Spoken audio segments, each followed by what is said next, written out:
Lorenzo Scupoli, El combate espiritual. Capítulo 30.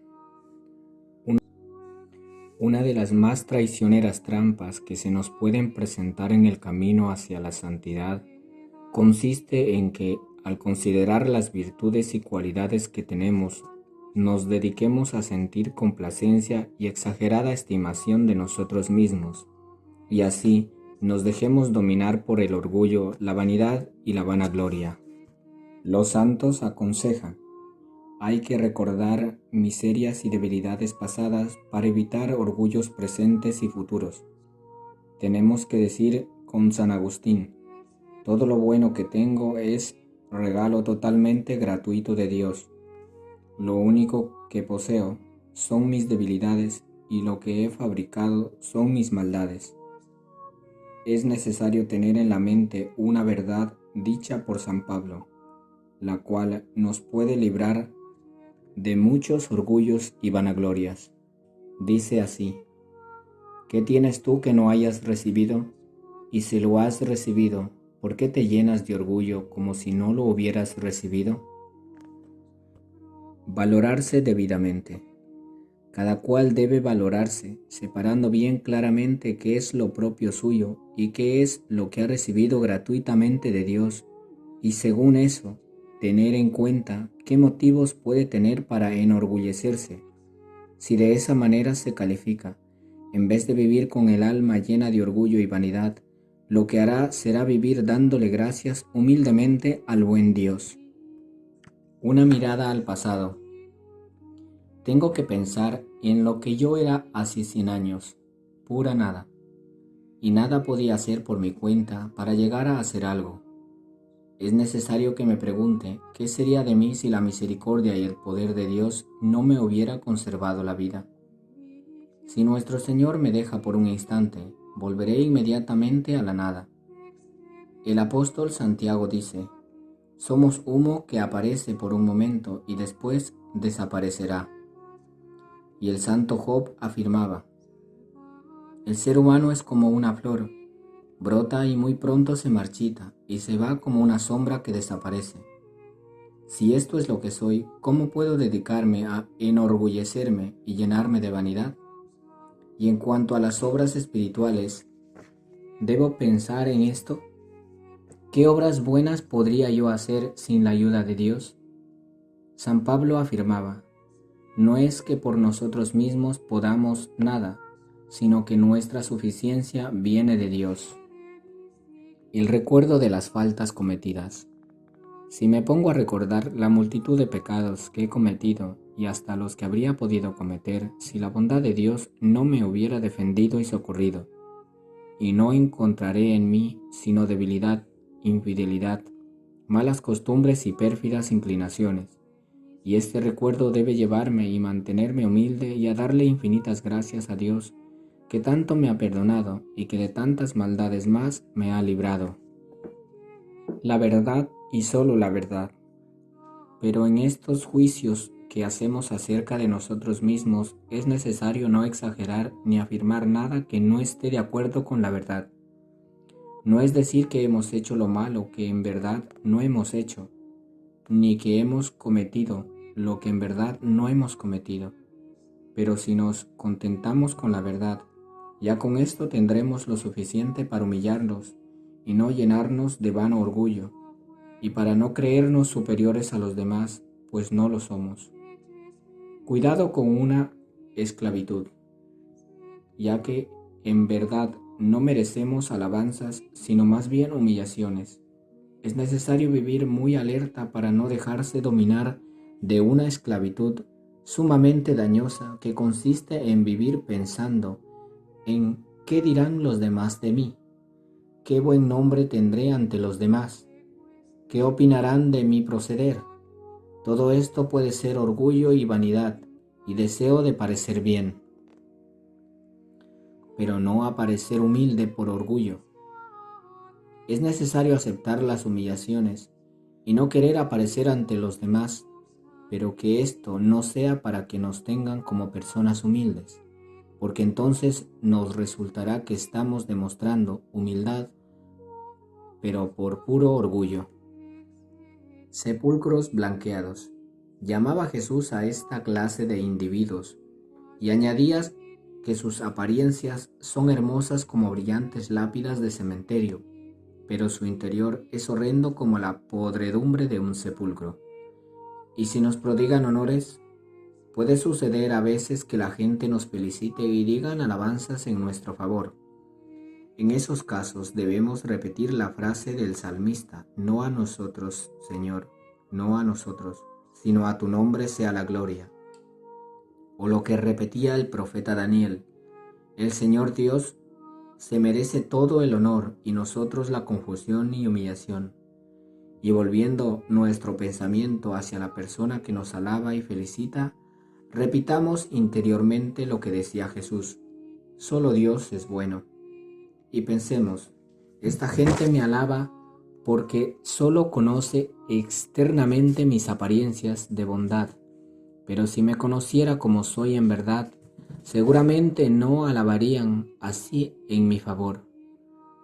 Puedo repetir con San Bernardo: estoy especializado en disfrazarme de persona buena, y por eso me alaban. Las alabanzas que me prodigan se deben a que no me conocen como en realidad soy. Y si nos viene el recuerdo de las buenas obras que hemos hecho, a veces el recordar las buenas obras que hemos logrado realizar nos puede llegar pensamientos de vanidad. Entonces debemos hacer este razonamiento: todo lo que de bueno he podido hacer es un regalo del buen Dios, una generosidad de su infinita bondad. No me explico cómo de este abismo de corrupción y de iniquidad que es mi persona pueden haber brotado estas buenas obras. Solo me queda repetir la frase del libro santo: es el Señor el que lo ha hecho. Y con humildad y con lengua de alabanza repitamos las frases bellísimas de la Virgen María en su cántico: el Señor hizo en mí maravillas, gloria al Señor.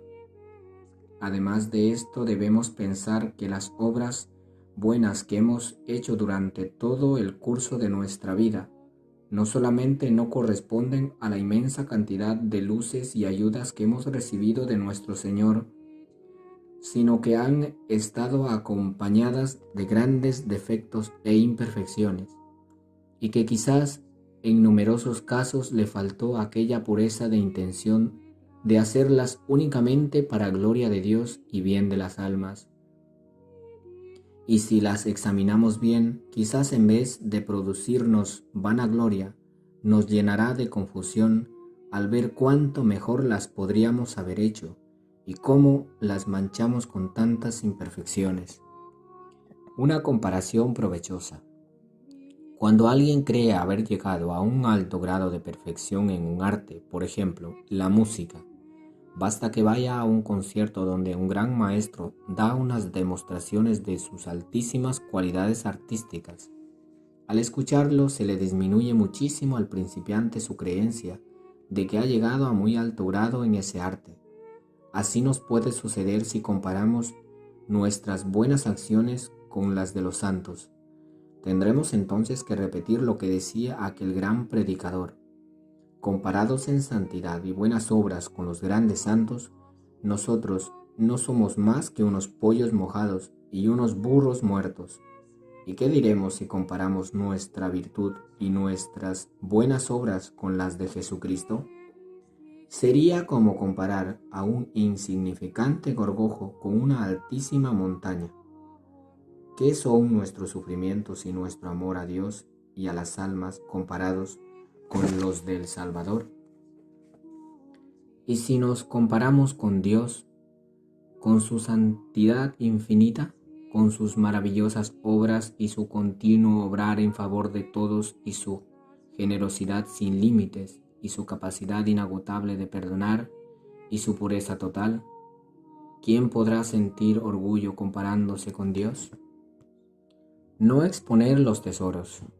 Cuenta la Sagrada Escritura que una vez el rey Ezequías mostró a los embajadores de Babilonia todos los tesoros que había en Jerusalén, y el profeta Isaías le avisó que los babilonios, al conocer tantos tesoros, se iban a llenar de codicia. Llegarían, se los robarían todos y se los llevarían para Babilonia. Y así sucedió. Algo parecido puede suceder a quien vive descubriendo ante los demás las gracias y dones que ha recibido de Dios, pero hace ostentación de esto, no para hacer bien a las almas, sino para inflar su propio orgullo. Vienen los enemigos del alma y le roban todos sus méritos y ganancias que habría podido atesorar para el cielo. La base de todo. San Agustín repetía: si alguien quiere llegar a la santidad, que empiece a cultivar la humildad, no porque sea la principal de las virtudes, pues la virtud número 1 es la caridad, sino porque la humildad es la base más segura para poder construir el edificio de la perfección. Y es que mientras más vayamos cavando al recordar nuestras miserias y debilidades, y más vayamos descubriendo el fondo de nuestra propia nada, tanto más el divino arquitecto irá colocando en nuestra vida las piedras más sólidas para edificar el edificio de la perfección. Jamás creamos que ya hemos llegado a conocer perfectamente la propia miseria y debilidad, pues si en algo pudiera darse lo infinito en la criatura humana, lo sería en nuestra fragilidad y debilidad. Un secreto. Para obtener que Dios venga a conceder muchos triunfos, es necesario mantenerse muy humilde, pues Él se aleja de los que se elevan más de lo debido y se acerca a los que se bajan humillándose. Sus favores y gracias son como las aguas de las lluvias, que no se quedan en las elevadas cumbres, sino que bajan a reposarse en los profundos valles. Siempre se cumplirá aquello que decía Jesús, que a quien se coloca en el último sitio del banquete, viene el Señor y lo hace subir hacia uno de los principales puestos. Un favor que hay que agradecer. Si Dios, en su infinita bondad, nos concede la gracia de acostumbrarnos a permanecer siempre en un buen grado de humildad, no dejemos de darle gracias por tan grande favor, pues así nos asemejamos a Jesucristo, quien siendo el Hijo del Altísimo y Señor de los señores, se hizo humilde hasta lavar los pies de sus apóstoles y hasta la muerte y una muerte de cruz. Y por eso Dios le ha concedido una gloria inmensa y un nombre ante el cual doblan las rodillas los cielos, la tierra y los abismos. Y es que todo el que se humilla será engrandecido. Capítulo 31. Pequeños combates que hay que hacer todos los días. Quien desea conquistar la santidad no puede dejar nunca de combatir contra todo lo que se opone a la perfección. El primerísimo y más frecuente combate que tendrá que sostener día por día será el atacar a sus pasiones, especialmente aquellas que más le atacan su alma, y el tratar de ir consiguiendo poco a poco, pero sin cansarse ni desanimarse, las virtudes contrarias a sus malas costumbres, pasiones e indebidas inclinaciones, y no olvidar que las virtudes y las pasiones están tan unidas unas a otras que cuando se progresa en una virtud, crecen también las demás, y cuando se combate un vicio, disminuyen también los otros. No ponerse plazos. Algo que puede llenar de afanes y de ilusiones es el ponerse plazos para adquirir una virtud o para vencer un vicio o mala costumbre. En esto lo importante no es en cuánto tiempo se consigue la victoria, sino el no dejar de luchar, aunque los éxitos que se van consiguiendo no sean muy rápidos y notorios. Dios no solo premia las victorias conseguidas, sino sobre todo los esfuerzos hechos por obtenerlas. Nuestro deber no es alcanzar la perfección, sino tender continuamente hacia ella. No detenerse. En el combate contra las malas tendencias es necesario no dejar un solo día sin hacer algo por progresar en la virtud, porque en esto sucede como a los que van remando río arriba. Si sueltan por un momento los remos, se los lleva la corriente. No creer jamás que ya hemos llegado. Si alguien se imagina que ya llegó al grado de perfección y santidad que Dios desea de cada uno, se equivoca totalmente. Esto llevaría a no aprovechar las nuevas ocasiones que se presentan cada día de practicar la virtud y de rechazar el mal, pues se imagina que ya es lo que debía hacer. Una figura ideal. Una persona muy espiritual vio en sus sueños a un personaje maravilloso, practicando las más excelentes virtudes y luchando valientemente contra todo lo que se le oponía a la santidad, y con un alma verdaderamente bella y admirable. Y con gran emoción preguntó: ¿Quién es? ¿De quién se trata? Y una voz celestial le dijo: Esto es lo que Dios quería que tú llegaras a ser. Lástima que estés tan lejos todavía de lo que nuestro Señor desea que seas. Despertó suspirando de desilusión, pero se propuso no dejar de trabajar día por día por conseguir su perfección, pues se dio cuenta de lo lejos que estaba todavía de la verdadera santidad. Y yo, personalmente, ¿cuán lejos estaré? Me aterraría si lo supiera. No perder ninguna ocasión, de alguien que al sufrir una ofensa estalló en gritos y quejas, afirmó su director espiritual. Lástima, perdió una ocasión de callarse y de ganar un gran premio para la eternidad. Que no se pueda decir esto de nosotros en ninguna ocasión, que más bien por el contrario aprovechemos lo más posible cada ocasión que se nos presente de practicar cualquiera de las virtudes, ya sea la paciencia, el silencio, la humildad, la caridad, la alegría, la piedad, el perdón, etc. Y huyamos con pavor de toda ocasión de pecar, huir siempre, porque la seducción o atracción hacia el mal es de todas las fuerzas la que más arrastra, y aún a las personas más fuertes se las lleva como a una hoja el viento. Practicar las pequeñas virtudes. Existen algunas virtudes o costumbres de hacer el bien que no son de gran apariencia, pero que si se las practica cada día van haciendo progresar de manera admirable en santidad. Su práctica y ejercicio no hace daño al cuerpo. Así, por ejemplo, ser amables y tener un trato bondadoso con los demás, el hablar bien de todos y nunca mal de nadie, el hacer pequeños favores, el prestar servicios humildes, la puntualidad en levantarse por la mañana y en llegar a tiempo a todas partes y tratar de no llegar tarde a ninguna de nuestras obligaciones, el dedicar cada día unos minutos a leer unas páginas de un libro espiritual, aunque ello nos cueste algún pequeño sacrificio que Dios sabrá premiar muy bien en esta vida y en la eternidad, el saber guardar silencio en las horas en las que es mejor callar que hablar, el mostrar siempre un rostro alegre, aunque en el alma o en el cuerpo se tengan sufrimientos, el rezar para que Dios bendiga a quienes nos han ofendido, el recordar frecuentemente los favores de nuestro Señor y darle gracias, el dejar de comer algo que nos atrae y gusta mucho, etc. Son virtudes pequeñas quizás, pero a ellas les puede suceder como a las arenas del mar, que son tan pequeñitas, pero unidas todas, forman una muralla que no deja pasar las olas destructoras que tratan de inundar la tierra, y estas olas pueden ser nuestras pasiones y tentaciones. Enfocar todos los esfuerzos hacia un mismo punto. Un sabio antiguo afirmaba: mucho espero de quien enfoca todos sus esfuerzos hacia la consecución de una sola virtud o la derrota de un solo vicio. Va a obtener resultados admirables. Enfoquemos todos nuestros pensamientos, todos los deseos, esfuerzos y las oraciones que hacemos a tratar de combatir algún defecto determinado y a conseguir la virtud o cualidad contraria. Esto es sumamente provechoso y muy del agrado de Dios. Así como San Pablo decía: ya sea que coman, ya sea que beban, ya sea que se dediquen a hacer cualquier otra cosa, háganlo todo para mayor gloria de Dios. Así digamos acerca de esto que estamos recomendando, ya sea que trabajemos, ya sea que descansemos, ya sea que recemos, ya sea que meditemos, ya estemos en casa o fuera de ella, tengamos siempre un fin delante de nuestros ojos y de nuestras intenciones, para lograr mover a la voluntad, luchar contra algún defecto que nos domina y conseguir la virtud o cualidad contraria. Sacrificar los deseos indebidos. Aquel filósofo oriental llamado Buda, que tanto ha influido en los pueblos del Asia, repetía siempre a sus discípulos: si quieren tener paz en el alma y progresar en el espíritu, tienen que luchar sin compasión contra todo deseo indebido o moderado, y contra lo que sea solamente buscar el placer. Placer es lo que produce satisfacción a los sentidos, en cambio gozo es lo que produce satisfacción al espíritu. Los vicios reciben su fuerza y su vigor de todo lo que produzca placer y deleite a los sentidos. Por eso, evitando esto último, necesariamente los vicios se van debilitando y perdiendo poder sobre la voluntad y el espíritu. Cuidado con los pequeños deleites. Un principio que nunca falla en la espiritualidad es que quien no se mortifica en los pequeños deleites, tampoco será capaz de dominarse cuando lleguen los más impactantes atractivos del placer. Aquí sí que se cumple lo que decía Jesús: quien no es capaz de ser fiel en lo pequeño, tampoco será capaz de ser fiel en lo grande.